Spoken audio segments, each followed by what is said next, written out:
NCL টি-20তে যেমন performance করেছে এনামুল হক বিজয়, তেমন পারফরমেন্স কেন জাতীয় দলে করতে পারে না, তাই জানবো আজকের ভিডিওতে। বাংলাদেশ ক্রিকেটের অন্যতম সেরা একজন ক্রিকেটার হচ্ছে এনামুল হক বিজয়, যিনি অনূর্ধ্ব-19 ক্রিকেট দল থেকে উঠে এসেছে জাতীয় দলে।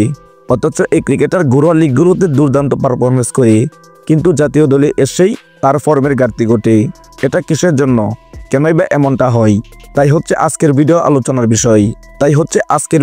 আলোচনার বিষয়। বাংলাদেশের অন্যান্য ক্রিকেটাররা, বিশেষ করে নাজমুল হোসেন শান্ত, লিটন দাস ও সৌম্য সরকার, এরা যেভাবে নিয়মিত সুযোগ পায়, তার 3 ভাগের 1 ভাগও সুযোগ দেওয়া হয় না এনামুল হক বিজয়কে। যার জন্য তিনি জাতীয় দলে যতটুক সুযোগ পায় ততটুক সময় তাকে নিজের জায়গা দখল করতে করতেই চলে যায়, এবং নার্ভাসনেসের জন্যই তিনি জাতীয় দলে ভালো পারফরমেন্স করতে পারে না। অথচ এই এনামুল হক বিজয়কে যদি ঠিকমতো সুযোগ দেওয়া হতো এবং তাকে মন খুলে খেলার মতো সাহস দেওয়া হতো, তাহলে হয়তো তিনি জাতীয় দলের জন্য ভালো কিছু অবদান রাখতে পারত এবং হতে পারত বাংলাদেশের একজন সেরা ক্রিকেটার।